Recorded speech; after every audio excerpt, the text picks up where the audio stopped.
पाकिस्तान की टीम को न्यूजीलैंड के हाथों 5वें टी20 में शिकस्त होने की देर थी कि हर बंदा और खसूसन वो बंदे जो पहले टीम पर दबे अल्फाज में तनकीद करते थे वो भी अब खुलकर टीम पर तनकीद के नश्तर बरसाना शुरू हो गए और पाकिस्तान की टीम को उनने बुरा भला कहना शुरू कर दिया है। कहीं बाबर आजम को फ्लॉप या निकम्मा कप्तान करार दिया जा रहा है तो कहीं टीम की नीयत पर शक किया जा रहा है कि पाकिस्तान के खिलाड़ी टीम की जो है वो टीम के लिए नहीं खेलते बल्कि अपने इनफरादी रिकॉर्ड्स और आईसीसी रैंकिंग्स में आगे बढ़ने के लिए खेलते हैं। कहीं मोहम्मद रिजवान की खुद गर्जाना 98 रन पर मोहम्मद रिजवान को शदीद तनकीद का निशाना बनाया जा रहा है तो कहीं टीम के उन खिलाड़ियों को तनकीद का निशाना बनाया जा रहा है जिनने मोहम्मद रिजवान की सेंचुरी मुकम्मल करवाना तो मुनासिब समझा लेकिन पाकिस्तान की टीम के लिए रन तेजी से बनाना जो है वो मुनासिब नहीं समझे। क़यामत की सबसे बड़ी निशानी क्या है वो भी मैं आज को आपको बताने वाला हूं। क़यामत की सबसे बड़ी निशानी यह है कि पाकिस्तान के साबका laptop chief selector Mohammad Wasim का कहना है कि पाकिस्तान के खिलाड़ी पिछले 5 साल से इनफरादी रिकॉर्ड्स को जो है वो टीम की जीत पर ज्यादा अहमियत देते हैं और वो तो शायद भूल भी गए हैं मोहम्मद वसीम कि वो जिस टेन्योर की बात कर रहे हैं उसमें चीफ सिलेक्टर वही थे और ठीक है उन्हें टीम सिलेक्ट करनी थी तो फिर वो ऐसे खिलाड़ियों को क्यों शामिल करते थे जो टीम के लिए नहीं खेलते बल्कि अपने इनफरादी रिकॉर्ड्स के लिए खेलते थे और तब उनको क्यों याद नहीं आया और अब क्यों याद आ गया। हाँ, हर तरफ टीम पर तनकीद के नश्तर बरसाए जा रहे हैं और शादाब खान को चैपमैन का कैच छोड़ने और पूरी बॉलिंग करने की वजह से तनकीद का सामना तो वहां मोहम्मद आमिर शादाब खान की हमायत में आगे आ गए हैं और उन्होंने उनकी हमायत में एक बड़ा बयान दे दिया है। वो बयान क्या इसके मुतालिक हम बात करें। अस्सलामुअलैकुम, मैं हूं मलिक अब्दुर्रहमान और मैं अपने यूट्यूब के चैनल पर तमाम नाज़रीन को खुशामदीद कहता हूं। राशिद लतीफ जो पाकिस्तान के मायानाज विकेट कीपर बैट्समैन रह चुके हैं, कप्तान भी रह चुके हैं, उनने पाकिस्तान की टीम की जो टीम में जो रिजवान अहमद के 98 रन उन्होंने बनाए हैं और उनकी सेंचुरी मुकम्मल करने को तरजीह देना और टीम के लिए तेजी से रन ना बनाने पर मोहम्मद रिजवान को जो है वो शदीद तनकीद का निशाना बनाया और उन्होंने कहा कि मोहम्मद रिजवान जो है वो बड़ा आराम से खेलते। मोहम्मद रिजवान ने अपनी सेंचुरी स्कोर करने के लिए अपने इनफरादी रिकॉर्ड के लिए जो है वो कितनी बॉल जाया कि अगर वो अपने इनफरादी रिकॉर्ड के पीछे ना भागते और वो अच्छी तरह बैट से स्ट्राइक रेट से बैटिंग करते रहते तो पाकिस्तान का जो रन रेट है वो 200 प्लस होता और फिर शायद जो है वो न्यूजीलैंड के लिए जीतना इतना आसान ना होता जितना इजीली चैपमैन ने न्यूजीलैंड के लिए जो है वो जीतना बना दिया था। और न्यूजीलैंड ये जो मैच है वो चैपमैन और जिमी निशम के कैमियो की वजह से, खूबसूरत कैमियो की वजह से जो है वो 6 विकेट से जीत गया और 4 बॉल्स पहले जो है वो हदफ उन्होंने अबूर कर लिया। तो इस वजह से राशिद लतीफ जो है वो काफी नाराज है मोहम्मद रिजवान से और उन्होंने मोहम्मद रिजवान को खुद गर्जाना जो है वो कारकर्दगी दिखाने का उन पर इल्जाम लगाया। उनको कहा कि वो खुद गर्ज जो है वो खिलाड़ी हैं और उनने सिर्फ अपने रिकॉर्ड का सोचा। उन्हें अपने रिकॉर्ड बनाने के लिए, अपने इनफरादी रिकॉर्ड बेहतर करने के लिए, आईसीसी की रैंकिंग में ऊपर आने के लिए जो है वो इतनी ज्यादा बॉल जाया कर दी हैं और टीम का उन्होंने नहीं सोचा कि इससे टीम का क्या होगा। और उनका मजीद कहना था कि जब जो है वो पाकिस्तान कम रन की वजह से हार गया तो राशिद लतीफ का कहना था कि जब आप इनफरादी रिकॉर्ड्स को या इनफरादी कारकर्दगी के पीछे भागेंगे और टीम को प्रायोरिटी नहीं देंगे तो फिर जो है वो ऐसे रिजल्ट जो है वो आपकी तरफ से आएंगे। उनका कहना था कि लास्ट 2 ओवर जो थे उसमें पाकिस्तान के बैट्समैन को चाहिए था कि वो बाउंड्रीज के लिए जाते। रिजवान और इमाद वसीम खेल रहे थे तो उनको चाहिए था कि वो बाउंड्रीज के लिए जाते तो इमाद वसीम तो बाउंड्रीज के लिए कोशिश कर रहे थे और उन्होंने बाउंड्रीज लगाई भी लेकिन मोहम्मद रिजवान वो सिंगल्स पे जो है वो तवज्जो दे रहे थे और वो यही सोच रहे थे कि किसी तरह जो है मेरी सेंचुरी मुकम्मल हो जाए। और किसी की सेंचुरी के लिए जो है राशिद खान ने यह भी कहा कि इमाद वसीम ने जो एंड पे जो है वो आखिरी ओवर में सिंगल ली और उसके बाद अगली बॉल पे जो है सिंगल करने की कोशिश में एक बॉल तो मिस कर दी और फिर अगली बॉल पे सिंगल लेने की कोशिश में जो है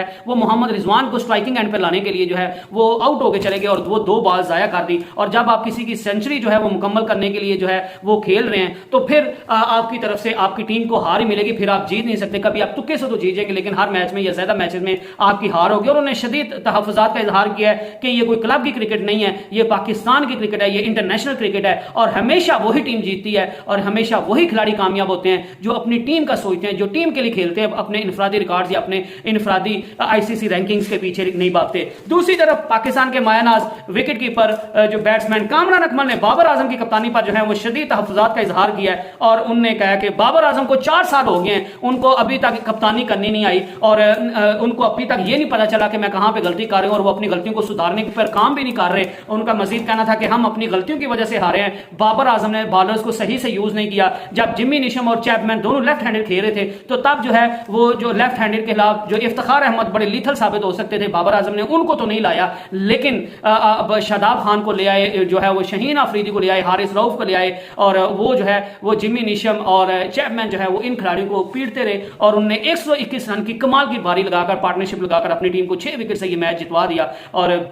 उन्होंने कहा कि मुझे तो ये भी समझ नहीं आती कि हम इतना बड़ा टोटल जो है वो वर्ल्ड क्लास बॉलिंग होने के बावजूद भी डिफेंड क्यों नहीं कर पाए। उनका ये भी कहना था कि परफॉर्मेंस और कप्तानी मुख्तलिफ है। बाबर आजम की जो है वो बैटिंग बहुत अच्छी है, लेकिन उनकी कप्तानी जो है वो इंतहाई नाकिस और इंतहाई बुरी है। और इफ्तिखार अहमद से बॉलिंग क्यों नहीं करवाई गई। और शादाब खान को, जिनको पहले ही मार पा रही है, पिछले T20 के सारे मैचेस में जो है वो शादाब खान को मार पा रही है, तो आपने शादाब खान को उस टाइम किस लिए लिया है। और उनका ये भी कहना था कि उनके लिए ये भी परेशान करने वाली बात है कि हमारे जो मेन स्ट्रीम बॉलर्स हैं शहीन शाह अफरीदी, जमान खान और जो एहसानुल्लाह, चले एहसानुल्लाह को और जमान खान को मार्जिन दे सकते हैं कि उनके अभी यंग है, नसीम शाह और हारिस रऊफ, शादाब खान, ये बॉलर जो है हमारे प्राइम बॉलर्स हैं, जिनको हम मानते हैं कि ये दुनिया के बेस्ट बॉलर्स हैं, उनको जो है वो जब 40+ रन पड़ेंगे 4 ओवर्स में तो फिर हमारी टीम के लिए हार ही होगी, इससे आप जीत नहीं हो सकती। तो इसके अलावा जी शादाब खान जिनकी खराब कारकर्दगी पर जो है वो हर बंदा जो है उनको तनकीद का निशाना बना रहा है। और बाबर आजम की तरफ से भी ये माना गया कि एक तो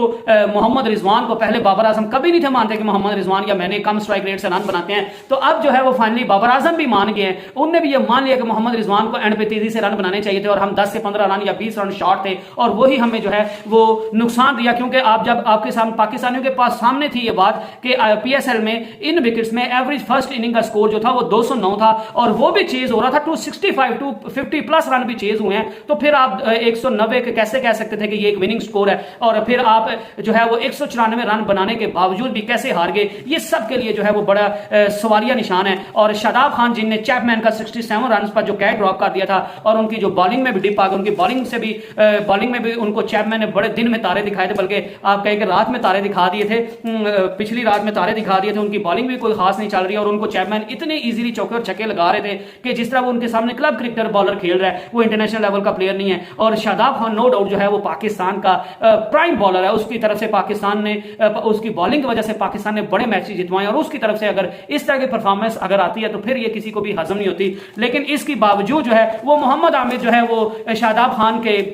हक में सामने आ गया। उन्होंने उनके हक में बड़ा बयान दे दिया है कि हर खिलाड़ी जो है उनके अच्छे और उसके ऊपर अच्छा और बुरा दौर आता है, वो अच्छे और बुरे दौर से गुजरता है। और मोहम्मद आमिर ने जो है वो शादाब खान को व्हाइट बॉल क्रिकेट का बेहतरीन जो है वो प्लेयर करार दे दिया है। और उन्होंने शादाब खान को मेहनत करते रहने का और तब तक मेहनत करते रहने का जब तक आप कामयाब नहीं हो जाते, शदीद मेहनत करने का मशवरा दिया है। इसके अलावा शाहिद खान अफरीदी ने भी शादाब खान के बारे में कहा कि वो लेफ्ट हैंडेड बैट्समैन के खिलाफ जो है वो स्ट्रगल करता है और उनको अपनी बॉलिंग पर तवज्जो देनी चाहिए, उनको अपनी बैटिंग पर तवज्जो नहीं देनी चाहिए। और जब वो ऑलराउंडर बनने की कोशिश कर रहा है, क्योंकि उनकी जो पहचान है वो एज ए बॉलर है, और जब उनको बॉलिंग में मार पड़ेगी वो बैटिंग की तरफ अपनी तवज्जो दे रहे हैं, वो अपनी बैटिंग बेहतर करना चाहते हैं, तो उनको अपनी बैटिंग बेहतर करने की बजाय जो है वो अपनी बॉलिंग पर तवज्जो देनी चाहिए, जिसकी वजह से वो मशहूर है। और बैटिंग की तरफ कम तवज्जो देनी चाहिए, जिसकी वजह से उनकी जो है वो बॉलिंग मुतासिर हो रही है। इसके अलावा जी हमारे जो माशाल्लाह क़यामत की निशानी, मैंने शुरू इंटरव्यू में बताया कि क़यामत की निशानी आपने सबने बहुत सी निशानियां सुनी होंगी, लेकिन क़यामत की एक सबसे बड़ी निशानी है कि हमारे टीम के माशाल्लाह मोहम्मद वसीम, जिनको लैपटॉप जो है वो चीफ सेलेक्टर का नाम दिया गया है, उनकी तरफ से भी ये बयान आ गया कि भाईजान हमारे खिलाड़ी जो है, हमारे जो मेन खिलाड़ी हैं वो पर्सनल माइलस्टोन्स के लिए खेलते हैं, वो इनफरादी रिकॉर्ड्स के लिए खेलते हैं, वो ICC रैंकिंग में ऊपर जाने के लिए खेलते हैं, वो टीम की प्रायोरिटी, वो टीम की जीत उनके लिए प्रायोरिटी नहीं होती। और उनका कहना था कि पिछले 5 साल से पाकिस्तान की टीम के जो मेन बैटर्स हैं वो अपनी टीम के लिए खेलने की बजाय जो है वो अपने इनफरादी रिकॉर्ड्स के लिए खेलते हैं और ICC की रैंकिंग के लिए में ऊपर जाने के लिए खेलते हैं। और यही चीज जो है वो पाकिस्तान की टीम की शिकस्त की वजह बन रही है। उनका कहना था कि पिछले 5 साल के आप स्टैट्स खोलकर देख लें, 40 से 50 जब का मैन बैट्समैन 40 से 50 रन बनाता है, या फिर 90 से 100 तक जाने के लिए, 40 से 50 रन जाने के लिए या 90 से 100 रन तक जाने के लिए जो है वो कितनी बॉल कंज्यूम करते हैं। उनका मतलब ये था कि जब 40 रन पर कोई खिलाड़ी पहुंच जाता है तो उसकी भी कोशिश होती है कि मैं 50 स्कोर करूं, तो वो इस 50 के स्कोर में या अपने पर्सनल रिकॉर्ड बेहतर करने के लिए बॉल्स बहुत ज्यादा जायका देता है। उसी तरह वो जो 90 पे जो खिलाड़ी पहुंच जाता है तो वो अपनी सेंचुरी मुकम्मल करने के लिए, अपना रिकॉर्ड को बेहतर करने के लिए, 10 रन बनाने के लिए बहुत सी बॉल खेल जाता है, जो कि पाकिस्तान की टीम को नुकसान दे जाती है और पाकिस्तान की टीम उसकी वजह से जो है वो हार जाती है। उन्होंने ये भी कहा कि मुझे तो अब ये भी फिक्र है कि नेक्स्ट भी ऐसा ही होता रहेगा, या पाकिस्तान के खिलाड़ी जो है वो अपनी तरजीहात बदलेंगे और पाकिस्तान की टीम की जीत को अपनी तरजीह बनाएंगे और जो है वो टीम के लिए खेलना पसंद करेंगे, या फिर नेक्स्ट भी जो है वो अपने इनफरादी रिकॉर्ड्स के लिए जो है वो खेलते रहेंगे। तो